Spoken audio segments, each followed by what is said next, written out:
Yes. Ce matin, j'aimerais apporter un message que je vis. Non pas que les autres messages, je ne les vis pas, et je crois que celui qui prêche doit vivre les messages, vous êtes d'accord? Mais c'est un message particulièrement que je vis plus profondément depuis quelque temps, et j'aimerais vraiment vous le partager. C'est un message d'encouragement pour chacun d'entre nous, et c'est un message essentiel pour notre marche dans la vie chrétienne. Le titre de ce message ce matin, c'est l'intimité avec Dieu.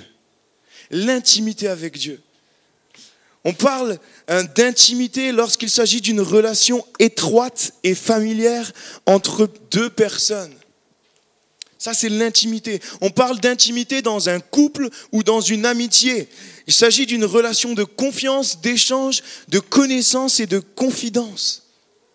L'intimité est liée par l'amour. Ça, c'est l'intimité. On ressent alors un manque lorsqu'on est loin d'une personne avec qui on est intime. Lorsqu'on est loin d'une personne avec qui on est intime, on a un manque, forcément. Les maris, lorsqu'on est loin de notre femme, eh bien, on a un manque. Lorsqu'on est loin d'un ami, d'une amie, on a un manque parce qu'il y a cette relation d'intimité. Et cette relation est liée par l'amour. Et j'aimerais parler ce matin de l'intimité avec Dieu. Parce que lorsque Dieu nous a créés, eh bien, il nous a créés dans le but que chaque être humain ait une intimité avec lui. Dieu a créé l'homme dès Adam et Ève. On le voit lorsqu'il va créer Adam et Ève. Il les a créés dans le but d'avoir une relation d'intimité avec eux, dans le but d'avoir une relation d'échange avec eux. Et on voit dans la Genèse que Dieu parcourait le jardin chaque soir pour avoir contact avec sa créature, pour avoir contact avec l'être humain. Et Dieu, ce matin, t'a créé dans le but que tu aies une relation d'intimité avec lui. Vraiment, je veux que tu crois cela. Qu'importe ce que tu as vécu, qu'importe qui tu es, qu'importe ton âge, qu'importe peut-être ce que tu as fait, Dieu t'a créé dans le but que tu aies une relation d'intimité avec lui. Et ce matin, j'aimerais vraiment chacun nous encourager. Vraiment. On voit dans la Bible, que ce soit dans l'Ancien Testament ou dans le Nouveau Testament, eh bien que Dieu à chaque fois recherche ce contact. On voit au travers des prophètes dans l'Ancienne Alliance. Dans l'Ancienne Alliance, eh bien, l'homme ne pouvait pas avoir ce contact direct avec Dieu. On devait passer par des intermédiaires. Et c'est pour ça qu'il y avait des prophètes, c'est pour ça qu'il y avait des hommes de Dieu, des sacrificateurs. Et il y avait, et on l'a vu ces dernières fois dans ces derniers messages, le tabernacle. Et dans le tabernacle, il y avait bien cette tente qui était composée du lieu saint et du lieu très saint. Et Dieu venait pour avoir une relation avec les hommes dans le lieu très saint. Ça, c'est dans l'Ancien Testament. Et il y avait un grand voile qui séparait le lieu saint du lieu très saint. Et une seule fois par an, on l'a déjà dit ces dernières semaines, une seule fois par an, le souverain sacrificateur pouvait entrer. C'est-à-dire que l'homme pouvait avoir ce contact avec Dieu dans le lieu très saint une seule fois par an, une seule heure par an. Mais aujourd'hui, et on va le voir au travers de ce message, eh bien nous avons la possibilité d'entrer dans le lieu très saint. Pourquoi? Parce que le voile du temple a été déchiré. On l'a vu au travers du message de Saverio, au-delà du voile. Le voile du temple aujourd'hui est déchiré. C'est-à-dire que, en réalité, le temple aujourd'hui, c'est nous, parce que nous sommes le temple du Saint-Esprit. C'est-à-dire qu'aujourd'hui, nous avons ce rôle de souverain sacrificateur avec cette possibilité d'avoir cette intimité profonde, personnelle, quotidienne avec notre Dieu. Est-ce que c'est pas glorieux ça? Est-ce qu'on peut dire amen à cela? Amen. Notre Dieu n'est pas un Dieu silencieux. Notre Dieu n'est pas un Dieu silencieux. Certaines fois, quand on parle avec des non-croyants, ils nous disent mais Dieu, c'est un Dieu des histoires d'il y a tellement longtemps. Aujourd'hui, Dieu ne parle plus, Dieu n'agit plus, Dieu n'est plus là. Mais j'aimerais dire que c'est un mensonge. Dieu parle encore jour après jour. Amen. Mais Dieu parle à ceux qui veulent entendre sa voix. Amen. Alors j'aimerais au travers de ce message nous encourager à venir auprès de Dieu pour chercher à entendre sa voix, chercher sa face, non pas simplement chercher la main de notre Dieu, mais chercher également ce contact avec lui. Amen. Lorsque Dieu va délivrer le peuple hébreu d'Égypte, Au travers de Moïse, Moïse va conduire le peuple et voilà qu'ils vont passer la mer Rouge et ils vont arriver dans le désert. Dieu va conduire le peuple dans le désert pour plusieurs raisons. Il va conduire le peuple dans le désert pour apprendre au peuple à dépendre de lui. Il va conduire le peuple dans le désert pour le protéger, parce que s'il passait dans tel territoire, eh bien, ils allaient être découragés par rapport à la guerre ou autre. Dieu va conduire le peuple dans le désert pour plusieurs raisons. Et voilà que dans le désert, Dieu va les conduire. Donc il y a plusieurs déserts en Israël, mais dans le désert du Sinaï. On appelle le désert du Sinaï parce qu'il y a ce mont Sinaï, cette montagne du Sinaï. Est-ce que vous avez déjà entendu? Amen. Et voilà que Dieu va appeler Moïse sur cette montagne. Et j'aimerais qu'on lise ce texte dans Exode 24 au verset 12. Dieu va appeler Moïse. Et on lit ensemble, l'Éternel dit à Moïse, monte vers moi sur la montagne et reste là. Je te donnerai des tables de pierre, la loi et les ordonnances que j'ai écrites pour leur instruction. Moïse se leva avec Josué qui le servait. Et Moïse monta sur la montagne de Dieu.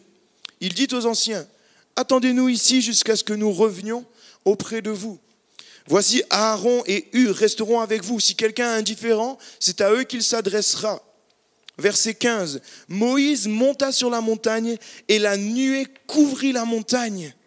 La gloire de l'Éternel reposa sur la montagne de Sinaï et la nuée la couvrit pendant 6 jours. Le 7e jour, l'Éternel appela Moïse du milieu de la nuée. L'aspect de la gloire de l'Éternel était comme un feu dévorant sur le sommet de la montagne aux yeux des enfants d'Israël. Verset 18, Moïse entra au milieu de la nuée et il monta sur la montagne. Moïse demeura sur la montagne 40 jours et 40 nuits.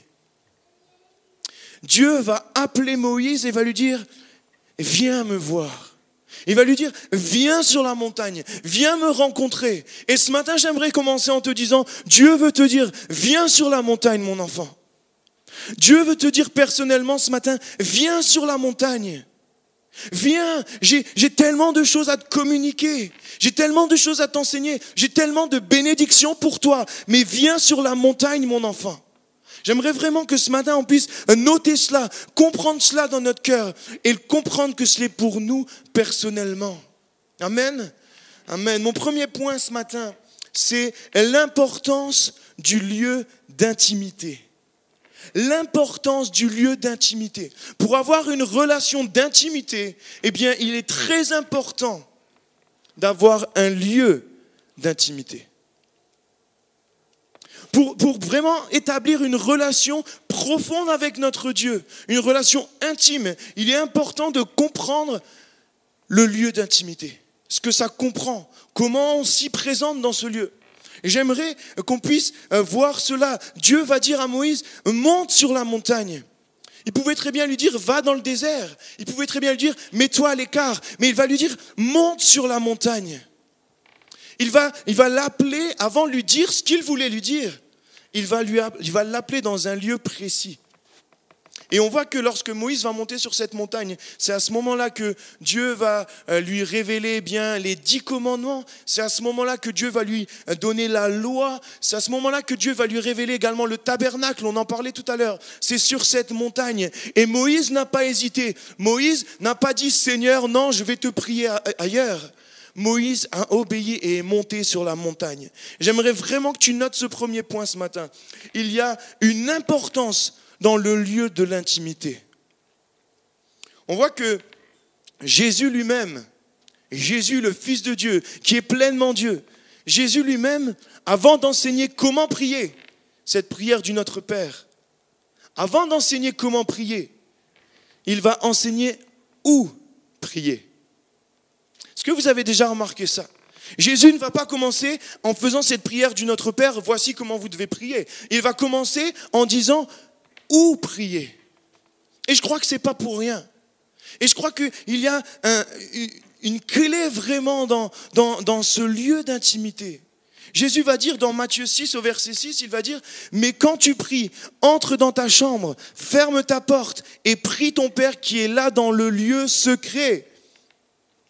Prie ton Père qui est là dans le lieu secret. Il parle du lieu d'intimité. Et ton Père qui voit dans le secret te le rendra.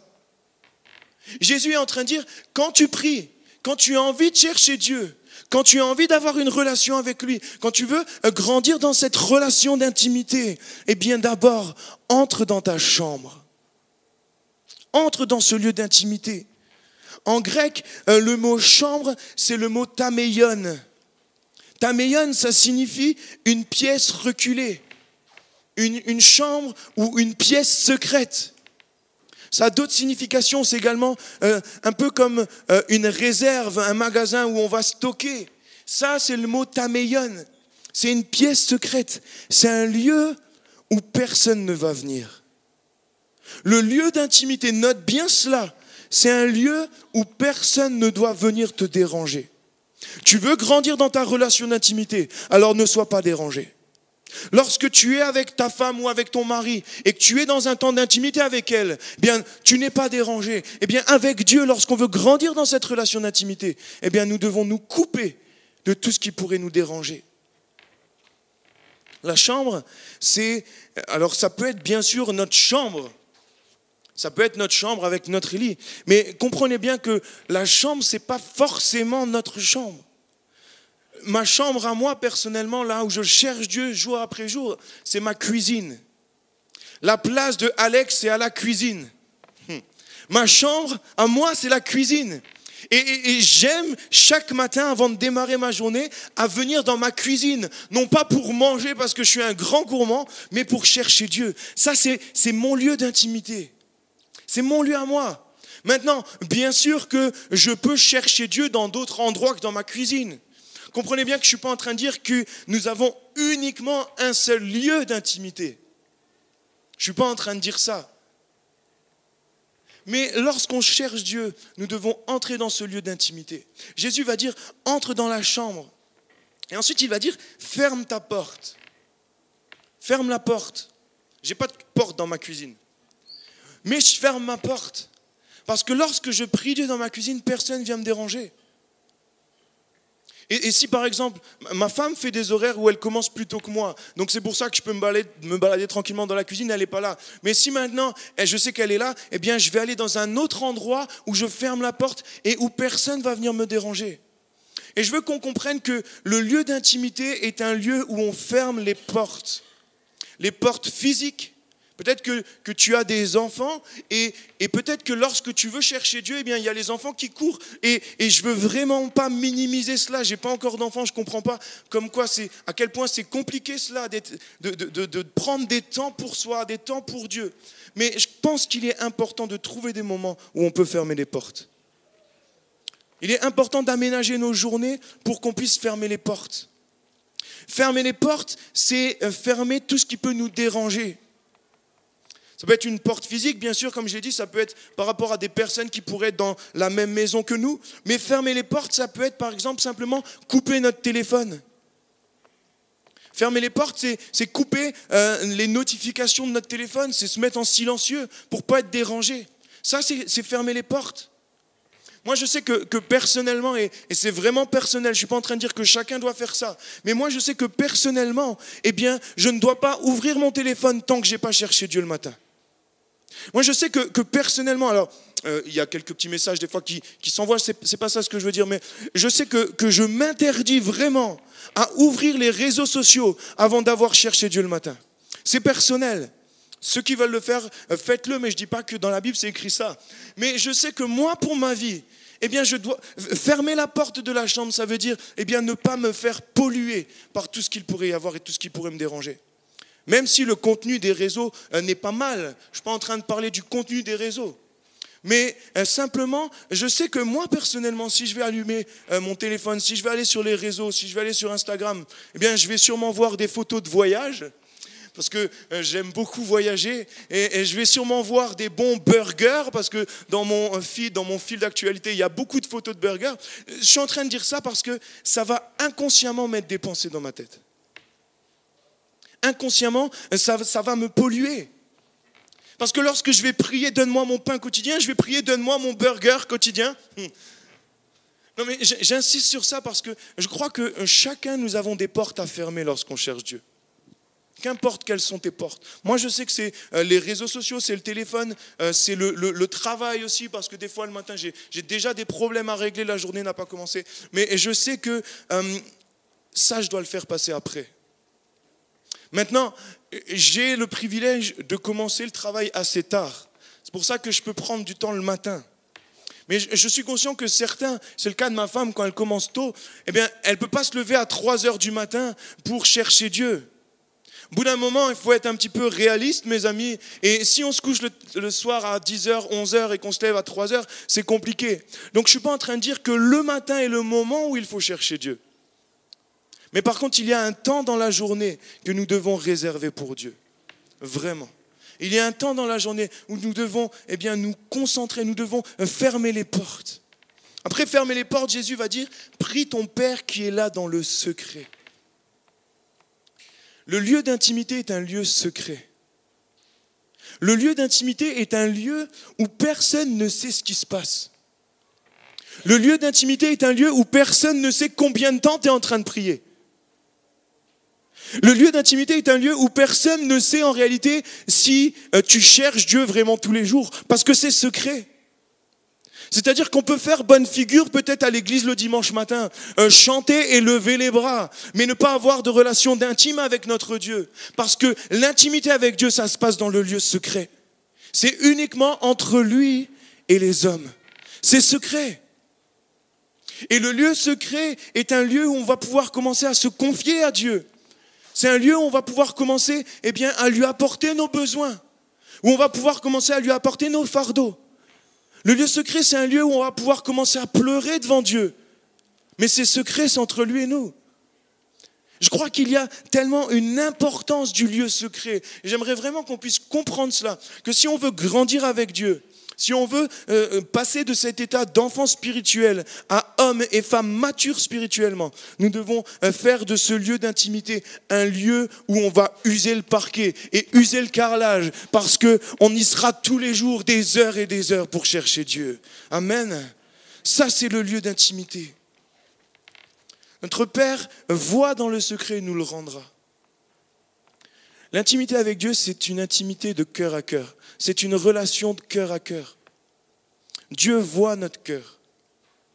Dieu te voit lorsque tu es dans ce lieu d'intimité et que tu le cherches. Dieu voit tes cris. Dieu voit ta souffrance. Dieu voit tes larmes. Dieu lit dans ton cœur comme dans un livre ouvert. Le lieu d'intimité est un lieu cœur à cœur. Et j'insiste sur le fait que notre Père est là dans le secret. Jésus va le dire, ton Père qui est là dans le secret te le rendra.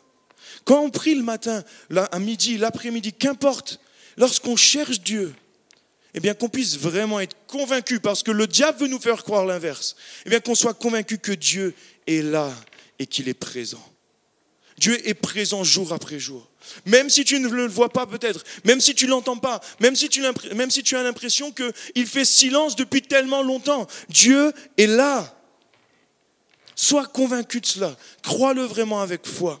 Ça, c'est le lieu d'intimité. Jésus va dire lui-même, lorsque vous priez, ne soyez pas comme les hypocrites qui aiment à prier debout dans les synagogues et au coin des rues pour être vus des hommes. Parce que au temps de Jésus et à notre temps aujourd'hui, je le crois encore, certains prient pour se faire voir, pour se faire bien voir aux yeux des hommes. Mais ne soyons pas comme cela. C'est pour ça que la présence de Dieu, l'intimité avec Dieu se fait dans un lieu secret.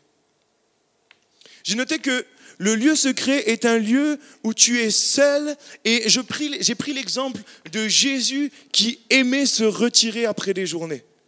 Est-ce que vous avez déjà remarqué ça? Est-ce que ça vous a déjà interpellé dans la Bible quand Jésus va faire des miracles, Jésus va faire des campagnes d'évangélisation où il y a des milliers et des milliers de personnes qui sont touchées? Jésus va se retirer après.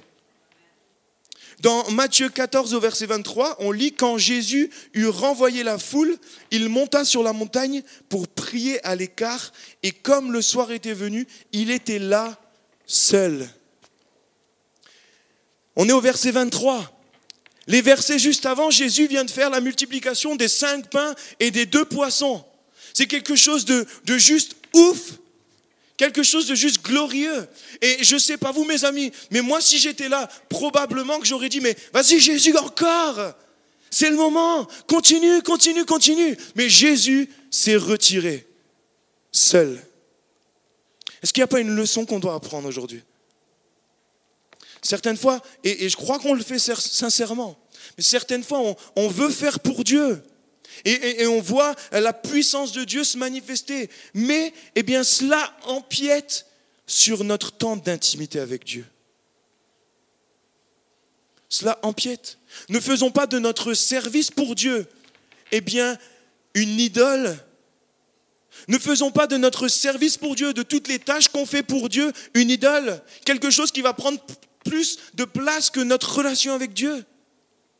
Comprends cela ce matin. Oui, il est tellement bon de servir Dieu. Et je vous encourage à servir encore plus.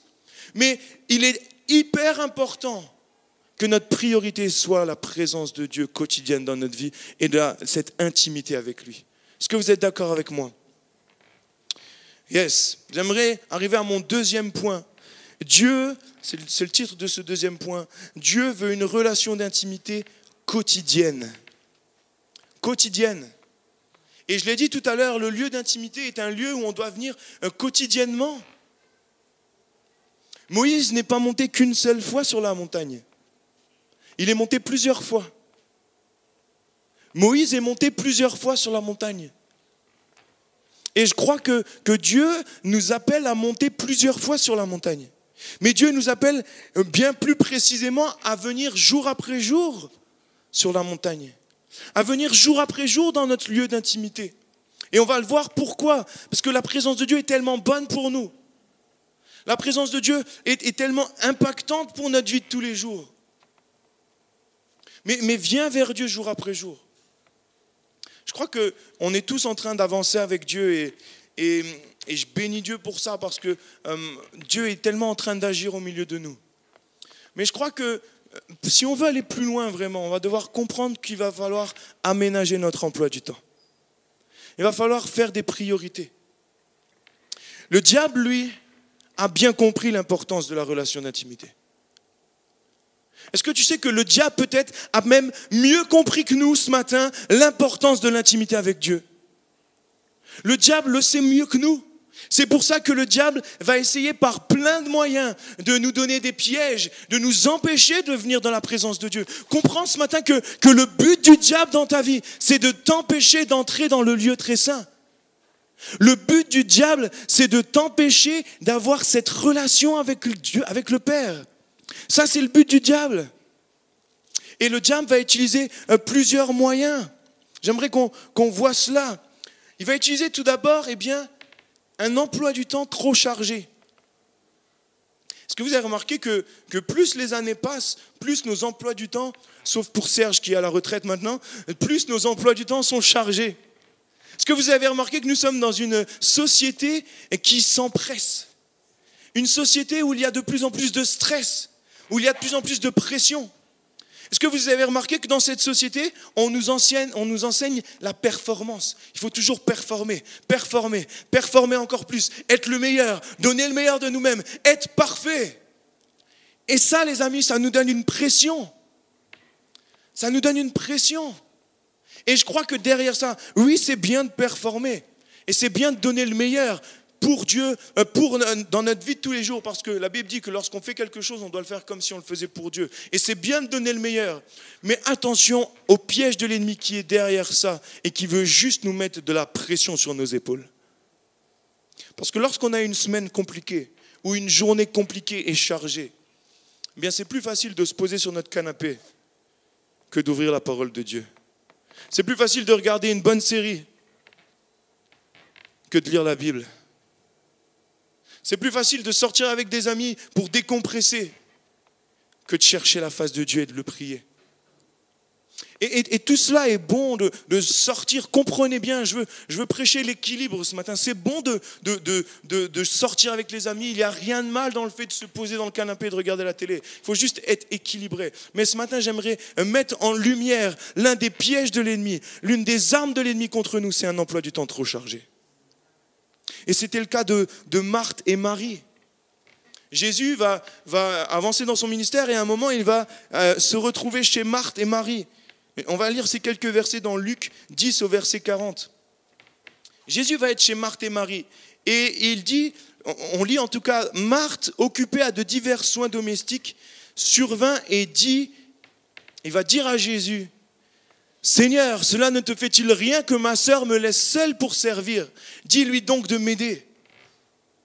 Pour expliquer le contexte, Jésus va être là et Marthe, je crois, et certaines fois j'ai entendu des enseignements comme quoi Marthe n'avait rien à faire de Jésus, Marthe n'a pas fait de Jésus sa priorité. Non, je crois que c'est faux. Je crois que Marthe, sincèrement, avait envie d'honorer Jésus. Marthe, sincèrement, elle l'a fait maladroitement, mais Marthe, sincèrement, avait juste envie de servir du mieux possible Jésus. Mais Jésus va la reprendre et va lui dire non. Et il va lui dire, Marthe, Marthe, tu t'inquiètes et tu t'agites pour beaucoup de choses. Une seule chose est nécessaire. Marie a choisi la bonne part qui ne lui sera point ôtée. Marie était au pied de Jésus. Et alors on peut très bien se dire, mais si Marthe était au pied de Jésus, qui aurait nourri Jésus? Qui aurait nourri Jésus? Certaines fois, on veut servir l'Église.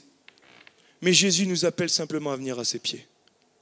Le plus important, c'est d'être à genoux devant la face de Dieu et d'être à son écoute. C'est ça le plus important, avant le service. Et oui, le service est bon, mais le plus important est d'être au pied de Jésus. Alors simplement, j'aimerais vous encourager vraiment à réaménager nos emplois du temps, pour qu'on puisse faire une place dans notre planning, qu'on puisse faire une place dans notre journée. Je ne sais pas si vous fonctionnez comme moi, mais moi je sais que si je ne bloque pas, dès le début, un créneau pour chercher Dieu, eh bien je suis noyé par ma journée. Je sais que le matin, je dois me lever à telle heure et je dois prendre tel et tel temps pour chercher Dieu. Et si je ne respecte pas ce temps, je suis noyé par la journée après. Et peut-être que vous êtes comme moi et j'aimerais vraiment vous encourager à aménager votre emploi du temps pour chercher Dieu. L'une des autres armes que le diable utilise pour nous empêcher de venir dans la présence de Dieu, et c'est lié avec ce point l'avant, c'est la fatigue. Parce que lorsqu'on a un emploi du temps chargé, après on est fatigué. On est fatigué. Et le diable veut nous fatiguer. Le diable veut nous faire croire qu'il y a telle chose à faire, qui va nous prendre du temps, mais c'est pour une bonne chose. Mais il veut nous empêcher au travers de ça de nous approcher de Dieu. Lorsque Dieu va appeler Moïse, il va lui dire « monte sur la montagne ». Moïse était peut-être fatigué, et même s'il était en pleine forme, Dieu va lui dire « monte ». Mes amis, j'ai eu la chance de partir avec ma femme à l'île Maurice il y a quelques mois et on a fait une randonnée sur une montagne. C'était un petit mont, c'était une petite montagne, on appelle ça une montagnette. Et à la fin de ces quelques heures, mais j'étais HS. Mais c'est tellement compliqué de monter sur une montagne lorsqu'il n'y a pas de protection, lorsque c'est un terrain vierge, des chemins pas aménagés. Mais Dieu va dire à Moïse, monte sur la montagne. Comprenez bien que lorsque Moïse est monté vers Dieu, ce n'était pas un chemin facile. Ça lui a coûté quelque chose. Ça lui a coûté de l'énergie. Ça lui a coûté des calories. Ça lui a coûté vraiment quelque chose. Et même si on est fatigué, si on veut comprendre l'intimité avec Dieu, si on veut saisir ce que Dieu veut nous donner, eh bien nous devons comprendre que malgré notre fatigue, même si ça nous coûte quelque chose, nous devons nous présenter et être fidèles jour après jour dans ce temps d'intimité. Le diable veut nous fatiguer, mais Dieu veut restaurer ceux qui sont fatigués.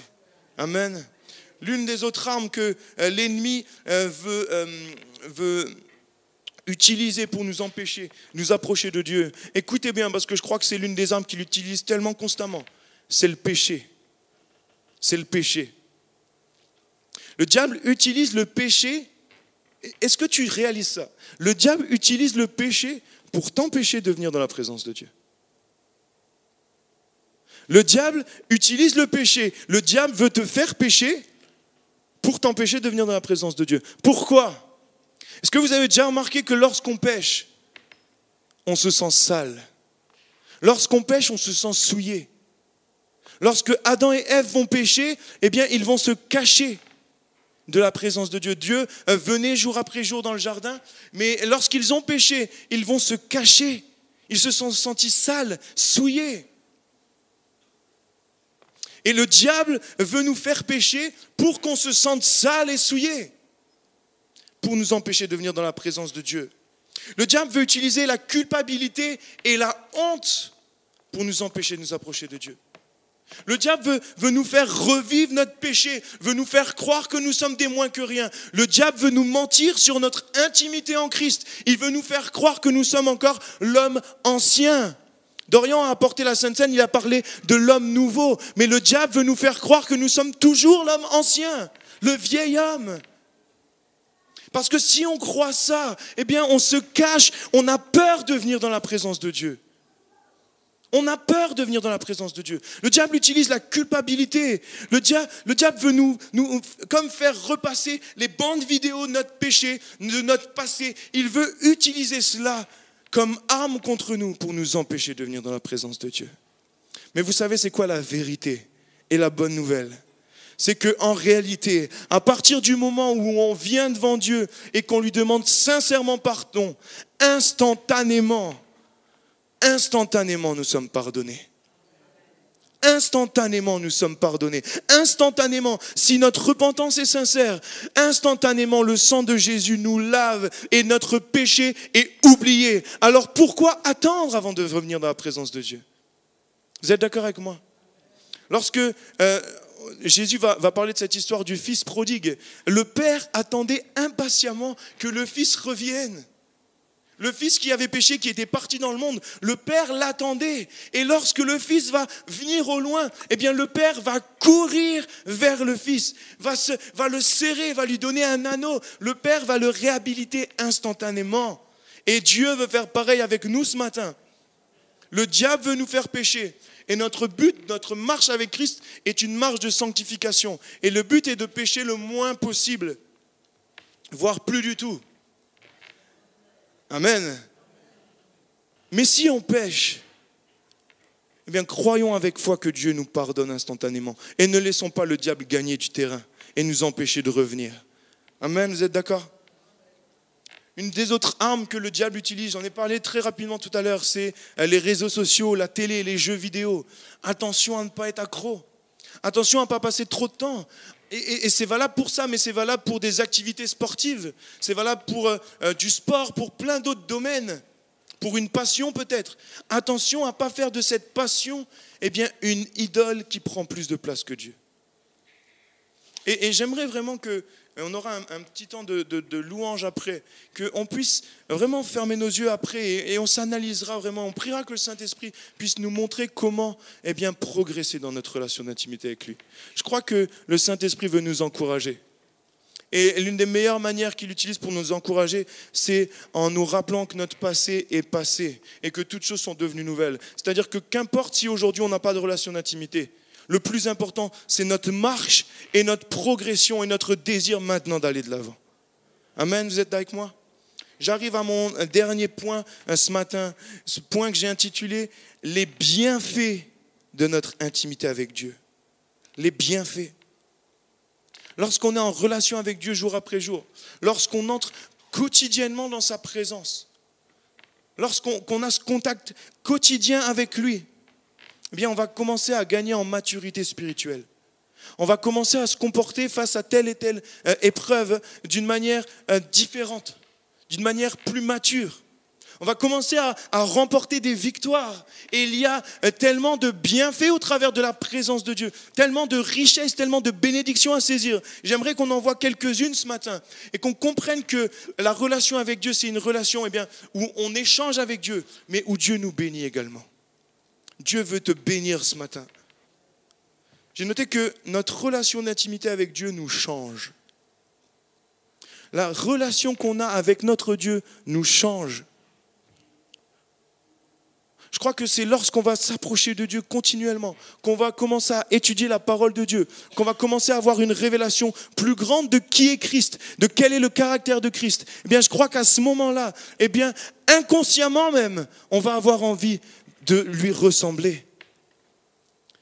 La différence entre des chrétiens et des disciples, c'est que les disciples cherchent à mettre en pratique les paroles de Christ et à lui ressembler. Les disciples cherchent à imiter Christ. Et lorsqu'on s'approche de Dieu, eh bien, Dieu œuvre en nous. Dieu œuvre dans notre être intérieur, dans notre être entier, et est en train de nous changer. La Bible nous dit de prier également pour le renouvellement de nos pensées, renouvellement de notre intelligence. Il est écrit dans 2 Corinthiens 3, verset 18. « Nous tous qui, le visage découvert, contemplons comme dans un miroir la gloire du Seigneur, nous sommes transformés en la même image, de gloire en gloire, comme par le Seigneur l'Esprit. » Nous qui contemplons sa face, nous qui contemplons sa gloire, quand est-ce qu'on contemple sa gloire et sa face? Eh bien, lorsqu'on vient dans sa présence. Nous qui sommes dans sa présence, eh bien, nous sommes transformés en la même image de qui il est, de gloire en gloire. Amen, la présence de Dieu nous change. J'ai noté également que la présence de Dieu laisse une trace. Moïse, lorsqu'il va redescendre de la montagne, il est resté 40 jours, 40 nuits. Lorsque Moïse va redescendre de la montagne, et il a été plusieurs fois sur la montagne, mais lorsqu'il redescendait de la montagne, eh bien son visage resplendissait. Son visage éblouissait les gens. C'est pour ça que Moïse mettait un voile. C'est pour ça que là, on vient de le lire, nous qui avons le visage découvert, parce que les versets d'avant parlent de Moïse qui avait un voile. Nous qui avons bien, le visage découvert. Il y a également une autre signification dans ces versets. La Bible dit que lorsqu'on se convertit, eh bien, on a un voile sur notre visage qui tombe. C'est également le cas dans ces versets précédents de ce que je viens de lire. Lorsqu'on se convertit, eh bien, l'aveuglement qu'il y a sur nos yeux tombe. C'est pour ça que c'est écrit, nous qui avons le visage découvert, eh bien, nous nous approchons, nous sommes transformés. La présence de Dieu laisse une trace. La présence de Dieu laisse une trace. Moïse avait le visage qui resplendissait. Jésus, lorsqu'il va être transfiguré, eh bien, son visage resplendissait. Et lorsqu'on vient dans la présence de Dieu, lorsqu'on va sur la montagne quotidiennement, il y a cette présence de Dieu qui est imprimée sur notre visage. À tel point que, eh bien, notre entourage va le voir. Notre entourage va le comprendre. Notre entourage va commencer à être touché, va commencer à être impacté. Notre entourage va sentir la présence de Dieu. Mimi l'a témoigné tout à l'heure. Lorsqu'elle allait de lieu en lieu, eh bien, la foule qui était là voyait la présence de Dieu. Pourquoi? Parce qu'ils recherchent la présence de Dieu. Et la présence de Dieu laisse une trace. Que nous puissions porter cette trace sur nous jour après jour.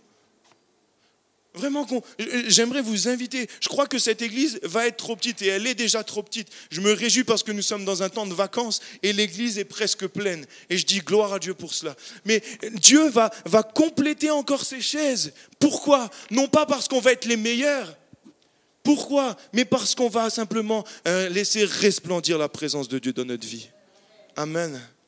Amen. La présence de Dieu laisse une trace.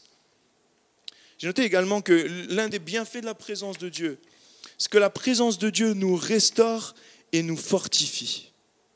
La présence de Dieu nous restaure et elle nous fortifie. Peut-être que lorsqu'on s'approche de Dieu, on est fatigué.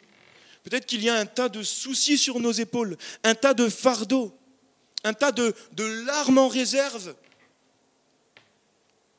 La présence de Dieu nous restaure et nous fortifie. Jésus va dire dans Matthieu 11, verset 28, « Venez à moi, vous tous qui êtes fatigués et chargés, et je vous donnerai du repos. » Et il y a une autre version qui dit « Venez à moi, vous tous qui êtes fatigués et courbés sous le poids d'un fardeau, et je vous donnerai du repos. » Ce matin, j'aimerais t'encourager si tu es fatigué, si tu as un tas de soucis, et on a tous un tas de soucis, un tas de difficultés, eh bien, j'aimerais t'encourager à aller puiser à la source. Et alors que tu n'as plus de force, eh bien, la puissance de Dieu va te renouveler, la présence de Dieu va te porter et va porter tes pieds dans cette situation que tu traverses, et tu vas saisir des victoires. La présence de Dieu nous restaure. Venez à moi, vous tous qui êtes fatigués. Il y a un autre verset qui dit, dans 1 Pierre 5, verset 7, « Déchargez-vous sur lui de tous vos soucis, car lui-même prend soin de vous. » Déchargeons-nous sur lui. Notre Dieu n'est pas un Dieu lointain. Notre Dieu est un Dieu de proximité. Il est là dans le secret. De la même manière que dans un couple ou dans une relation d'amitié, on va échanger, on va se confier, on va faire part de nos problèmes et de nos difficultés. Eh bien, décharge tous tes soucis au pied de la croix ce matin. Laisse tes fardeaux au pied de la croix, ils sont trop lourds à porter humainement. On ne peut pas porter nos fardeaux humainement. Parce que si on les porte, eh bien, on finit en dépression, on fait un burn-out. C'est trop compliqué à porter humainement. Dépose au pied de la croix tout ce qui t'empêche, tout ce qui te pèse. Et Dieu qui est un Dieu tellement bon, un Dieu d'amour, eh bien va prendre tes fardeaux. Jésus va dire, prenez mon joug. Le joug, c'est ce que les animaux avaient lors d'un attelage. C'est ce qu'il y avait autour du cou. Jésus va dire, prenez mon joug. Pourquoi ? Parce que le mien, il est doux, il est léger. C'est le joug de la liberté. C'est le joug de la liberté. Ce matin, je crois que Dieu veut te parler. Dieu veut te libérer, te décharger de tes soucis. Je ressens vraiment ça fortement sur le cœur. Approche-toi de sa présence. Approche-toi de sa présence. L'un des autres bienfaits de la présence, de la relation d'intimité avec Dieu, c'est que, eh bien, dans notre intimité avec Dieu, on va saisir des victoires. Dans notre relation intime avec Dieu, on va saisir des victoires. Lorsqu'on va prier et chercher Dieu, eh bien spirituellement, il va se passer quelque chose et on va commencer à saisir des bénédictions, saisir des victoires parce qu'on aura combattu spirituellement. Je crois que lorsqu'on s'approche de Dieu, on peut saisir des victoires. Et j'aimerais vraiment vous encourager. Nous sommes dans un combat spirituel. On ne parle pas souvent de ce combat spirituel. Mais nous sommes chacun soumis à des pressions que l'ennemi voudrait nous donner, le découragement, l'oppression, les difficultés ou autres. Mais je crois que derrière tout cela, il y a une portée spirituelle. Ça s'appelle le combat spirituel. La Bible nous dit de ne pas lutter contre la chair et le sang, mais contre les dominations, contre les princes de ce monde, contre les esprits mauvais, contre les démons. C'est contre eux qu'on doit lutter. C'est-à-dire que je ne dois pas lutter contre les personnes qui me font du mal. Je dois déclarer que j'ai la victoire en Christ contre ces esprits derrière ces personnes qui veulent me faire du mal. Lorsqu'on s'approche de Dieu, on va commencer à saisir des victoires. Hébreux 4, verset 16 nous dit « Approchons-nous donc avec assurance du trône de la grâce, afin d'obtenir miséricorde et de trouver grâce pour être secourus dans tous nos besoins. » Approchons-nous de la face de Dieu jour après jour pour avoir la victoire dans nos situations. Vous avez vu ce qu'il est écrit ? Il est écrit « Approchons-nous avec assurance ». Approchons-nous avec foi. Plaçons nos promesses, plaçons notre foi dans les promesses de la parole de Dieu. Avec cette assurance que Dieu est là, que Dieu nous restaure, que Dieu nous réhabilite, que Dieu veut nous amener plus loin, que Dieu a des projets de paix et d'avenir pour nous. Approchons-nous de sa présence avec ses promesses qui sont vérités. Et alors il va nous secourir dans tous nos besoins. La présence de Dieu est bonne. Et lorsqu'on est dans sa présence, on va commencer à saisir des victoires. Si tu pries pour quelqu'un qui n'est pas converti, si tu veux qu'il se tourne vers Dieu, je crois que même si lui a un cœur de pierre fermé et qu'on ne peut rien faire, je crois que même si lui n'a pas envie, spirituellement, il peut se passer quelque chose et Dieu peut changer son cœur. Parce qu'on aura insisté dans la prière, parce qu'on aura intercédé pour lui. Et vraiment, je t'encourage dans tout ce que tu vis. Si tu as des proches qui ne croient pas en Dieu, eh bien, intercède fidèlement jour après jour pour eux. Et il se passe quelque chose spirituellement. Je suis convaincu de cela. On saisit des victoires lorsqu'on s'approche de Dieu. J'ai noté que et je vais arriver doucement à la fin de ce message, notre intimité avec Dieu nous garde dans la tentation. Notre intimité avec Dieu nous garde dans la tentation. Si on commence notre journée en cherchant Dieu, en le mettant à la première place, eh bien, cette présence de Dieu qui laisse une trace en nous, nous garde dans la tentation. J'étais dans des addictions, eh bien, mes amis, j'ai été délivré de ces addictions à partir du moment où la présence de Dieu a pris une place tellement plus grande et tellement plus importante pour moi. Parce que la présence de Dieu nous garde dans la tentation. La présence de Dieu nous garde. Bien sûr qu'on peut avoir une relation d'intimité avec Dieu et être tenté et continuer certaines fois à chuter. Mais plus on va grandir dans cette relation avec Dieu, eh bien plus en réalité nos plaisirs et nos désirs ne seront plus charnels, mais ils vont devenir spirituels. Donc à ce moment-là, la tentation eh bien, sera là, mais on n'en aura tellement plus rien à faire, parce que notre regard, notre désir sera porté sur les plaisirs spirituels. Comprenons cela. Ne cherche pas à te sortir, peut-être que je vais t'étonner ce matin, ne cherche pas à te sortir d'une addiction par tes propres forces.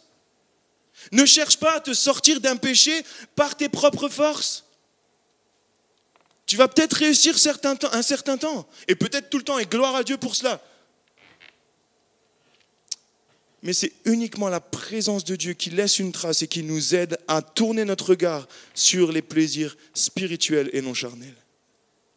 Vraiment, je t'encourage à chercher Dieu dans tout ce que tu vis.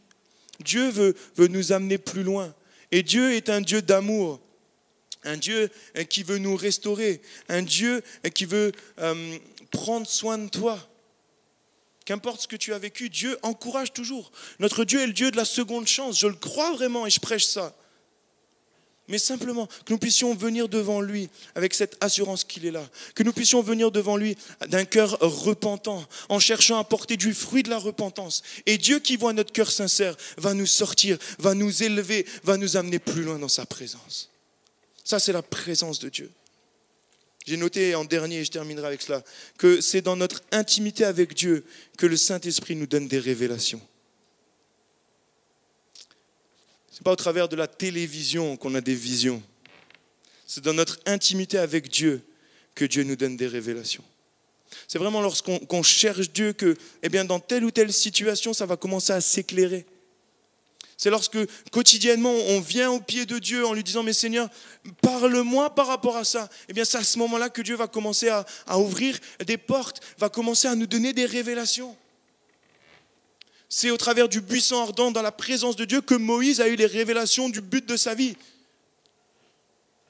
Et on voit dans la Bible que toutes ces personnes qui ont, tous ces héros de la foi, eh bien, qui ont marché fidèlement avec Dieu, eh bien, avaient forcément des temps d'intimité avec Dieu. Parce que la présence de Dieu, eh bien, nous donne des révélations. Je crois que Dieu a des plans et des projets pour chacun d'entre nous, qu'importe notre âge. Ne crois jamais que Dieu n'a plus de projets en réserve pour toi, c'est faux. Jusqu'à ton dernier souffle, Dieu aura des projets pour toi, des projets d'avenir et des projets d'espérance. Crois-le. Mais Dieu veut te révéler ces projets qu'il a déjà préparés au travers de sa présence. Au travers de sa présence. La présence de Dieu est tellement bonne. J'aimerais vraiment conclure ce matin.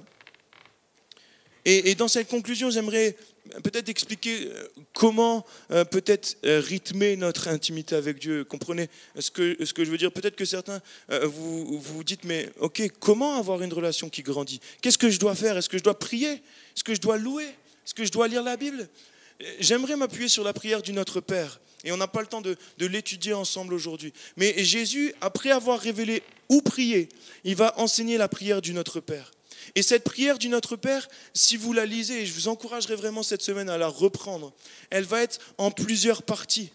Il va y avoir un temps de reconnaissance devant Dieu. Notre Père qui es aux cieux, que ton nom soit sanctifié. Il va y avoir un temps d'adoration. Et je crois que notre temps d'intimité avec Dieu doit être composé d'un temps d'adoration, de louange, de reconnaissance. Que ton règne vienne, que ta volonté soit faite. Ça, c'est reconnaître que Dieu est le Seigneur, que Dieu est le roi, que Dieu est le Créateur. C'est un temps d'adoration, un temps de prosternation, un temps d'humiliation, d'humilité devant notre Dieu. Ensuite, si on regarde la prière, eh bien, il y a un temps pardonne-nous, un temps de pardon. Et je crois que notre temps d'intimité avec Dieu doit être rythmé également par un temps de repentance. Je crois que la repentance, ce n'est pas simplement quelque chose qu'on fait une seule fois. C'est quelque chose qu'on doit faire quotidiennement. Dieu nous pardonne, mais il est bon de lui confesser nos péchés. Il est bon de lui confesser nos péchés avec ce désir de ne plus retomber. Et peut-être que tu vas retomber dans ces péchés, mais ce qui compte, c'est ton cœur, avec ce désir toujours de te repentir et de porter ce fruit de la repentance. La prière du Notre Père est composée d'un temps où Jésus nous enseigne à dire « Donne-nous notre pain quotidien, donne-nous ». Et je crois qu'on doit composer notre temps d'intimité avec Dieu par un temps où on lui remet nos besoins, où on prie simplement, où on prie pour lui remettre la journée qu'on va passer, ou la journée qu'on a passée, les journées suivantes, qu'on prie pour lui remettre nos familles, qu'on prie pour lui remettre nos besoins. Le temps d'intimité est constitué d'un temps où on intercède, où on prie comme on l'a vu tout à l'heure. Mais je crois que le temps d'intimité est également composé d'un temps de la lecture de la parole de Dieu. Parce que lorsqu'on lit la parole de Dieu, eh bien notre intelligence va être renouvelée. On va apprendre de plus en plus sur qui est Dieu, sur le caractère de Christ. On va avoir ce désir de lui ressembler jour après jour de plus en plus. Vraiment, je vous invite à faire cela lorsque vous cherchez Dieu. Et vous verrez que, eh bien peut-être qu'au début, vous allez prendre 5-10 minutes. 5-10 minutes peut-être. Mais au fur et à mesure, tellement que ça va être intense, tellement que ça va être profond, ça peut être plusieurs heures et gloire à Dieu pour ça. Gloire à Dieu pour cela. Vraiment. Je termine simplement en disant, même si tu te lèves tôt le matin ou même si ton temps d'intimité, eh bien, il est en fin de journée, ne commence pas ta journée sans prier Dieu. Ne commence pas ta journée sans prier Dieu, même si c'est 5 minutes. Mais parce que l'ennemi, eh bien, veut nous attaquer jour après jour, parce que la pression est grande, je t'invite vraiment, lorsque tu te lèves le matin, tout de suite, de chercher Dieu. Même quelques minutes si tu n'as pas le temps. Mais commence par quelques minutes à le prier. Commence à l'accueillir dans cette journée. Commence à lui demander, à demander au Saint-Esprit de te guider durant cette journée, de te guider dans ses voies. Remets-lui sa journée. Place-toi sous sa protection également, parce que le combat spirituel est là. Prends des victoires le matin. Amen. Est-ce qu'on peut prier ensemble? Est-ce qu'on peut fermer nos yeux? J'aimerais, avant qu'on prie, bien qu'on puisse simplement peut-être faire un petit temps de silence où, eh bien, le Saint-Esprit nous révèle peut-être notre état. Vraiment, je prie, Seigneur, que tu puisses maintenant, eh bien, nous montrer ce que tu veux nous communiquer. Que nous puissions nous analyser ce matin vraiment pour voir où nous en sommes avec Dieu. Encore une fois, notre Dieu veut nous encourager ce matin. Dieu ne nous culpabilise pas. Dieu ne nous fait pas de reproches comme quoi on ne passe pas assez de temps. Dieu nous encourage à le chercher encore plus. Que là, juste quelques secondes, on puisse faire silence et nous placer devant Dieu et simplement nous analyser. Alléluia, Jésus.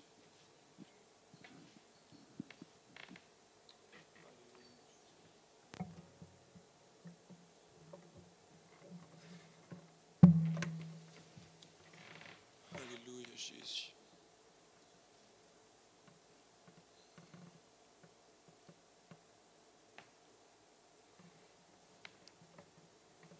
Père, tu lis dans nos cœurs comme dans un livre ouvert ce matin, et tu es là et tu veux nous encourager chacun, Seigneur. Tu veux nous amener plus loin dans ta présence.